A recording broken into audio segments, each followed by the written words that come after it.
L'objectif de cette vidéo est de visualiser les modes stationnaires de vibration dans le cas d'un fil oscillant, tendu et fixé à ses deux extrémités. Le dispositif expérimental est constitué d'un fil métallique dont l'une des extrémités est attachée à un chariot mobile. En déplaçant le chariot le long du rail, on peut modifier la longueur du fil métallique. Cette longueur a été fixée une fois pour toutes à 800 mm.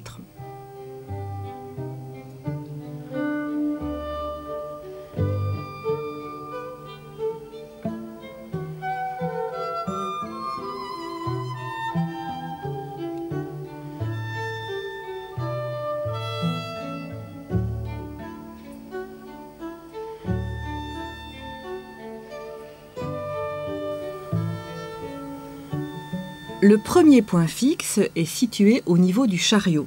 À l'autre extrémité du rail, le fil passe dans la gorge d'une poulie qui joue le rôle de second point fixe. Un plateau léger, sur lequel on peut déposer différentes masses, est attaché au fil, étant celui-ci. Pour mettre le fil en vibration, on emploie la force de Laplace. Pour rappel, cette force est celle qui agit sur un conducteur parcouru par un courant et soumis à un champ magnétique. Un générateur de courant est relié au fil qui est rendu incandescent par effet Joule. Une bobine, alimentée par un générateur de fréquence, est disposée à proximité du conducteur. L'axe de la bobine est perpendiculaire au fil. Un noyau de fer feuilleté traverse la bobine pour augmenter l'intensité du champ magnétique. On choisit le signal sinusoïdal. L'électroaimant est donc le siège d'un champ magnétique variable, alors que le sens du courant électrique demeure inchangé. Nous avons bien rempli les conditions nécessaires à l'apparition de la force de Laplace. En effet, le courant électrique est parallèle au fil, tandis que le champ magnétique est perpendiculaire au fil. En conséquence, la force de Laplace est orientée perpendiculairement au fil et vers le haut. Une demi-période plus tard, le sens du champ magnétique est inversé et la force de Laplace est maintenant orientée vers le bas. Dans cette configuration, cette force agit alternativement vers le haut et vers le bas. La déformation subie par le fil est de ce fait transversale et l'onde qui se propage dans le fil est elle-même transversale. Pour certaines valeurs de la fréquence d'excitation, appelée fréquence propre, on observe un régime d'ondes stationnaires dans le fil. Les caractéristiques de ces ondes stationnaires sont les suivantes. Tout d'abord, on constate que certains points du fil restent toujours immobiles et donc leur amplitude de vibration est toujours nulle. Ces points portent le nom de nœuds de vibration. Dans notre expérience, le fil est immobile à ses extrémités. Ces extrémités sont également des nœuds de vibration. On constate également que d'autres points effectuent un mouvement d'amplitude maximale. Ces points sont appelés des ventres de vibration. Tous les autres points de la corde, qui ne sont ni des ventres ni des nœuds, effectuent des mouvements d'amplitude intermédiaire. L'expérience montre que les nœuds sont équidistants entre eux, de même que les ventres. De plus, un nœud se trouve à mi-distance entre deux ventres consécutifs et inversement. La portion de fil située entre deux nœuds consécutifs s'appelle un fuseau.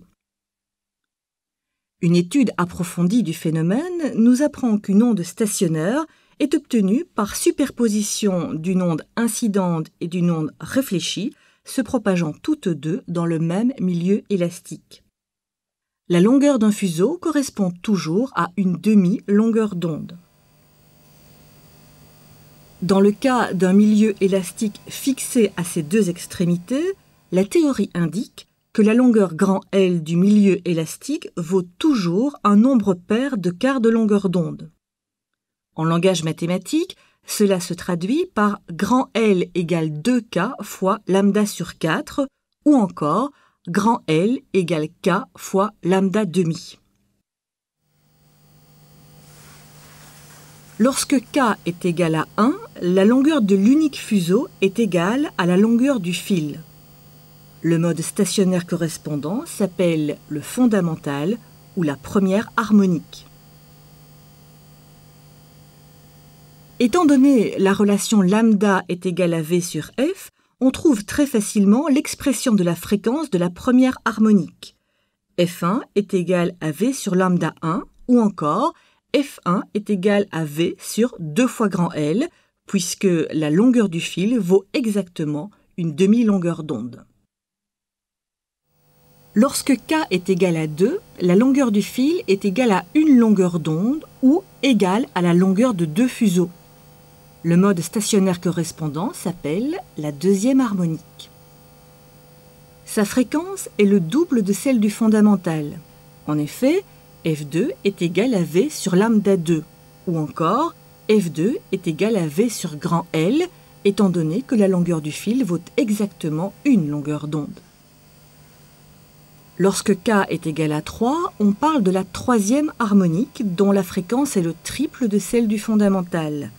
La longueur du fil correspond à 3 demi-longueurs d'onde, et ainsi de suite pour les harmoniques d'ordre supérieur.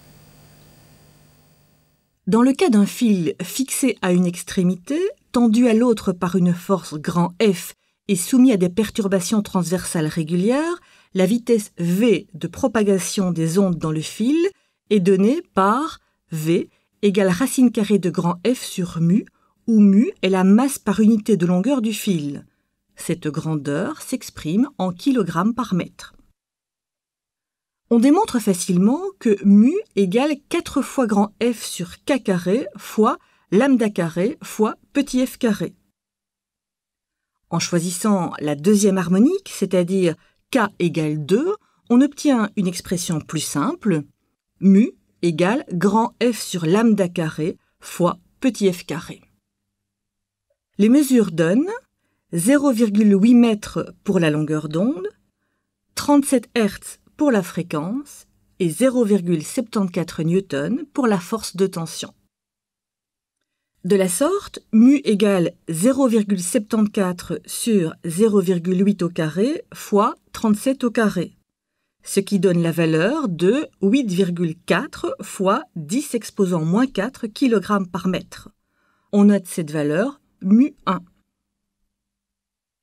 Une autre série de mesures à partir d'une force de tension différente donne mu égale 8,2 fois 10 exposant moins 4 kg par mètre. On note cette valeur mu2. Finalement, la valeur moyenne de la masse par unité de longueur, soit mu bar, est de 8,3 fois 10 exposant moins 4 kg par mètre. On peut aussi déterminer la valeur de mu en mesurant avec une balance de précision la masse d'une longueur connue du fil métallique utilisé dans le cadre de cette manipulation. Le résultat de cette mesure donne pour mu la valeur de 8,7 fois 10 exposant moins 4 kg par mètre. On note cette valeur mu3. La différence relative entre les résultats obtenus par les deux méthodes est de 5%.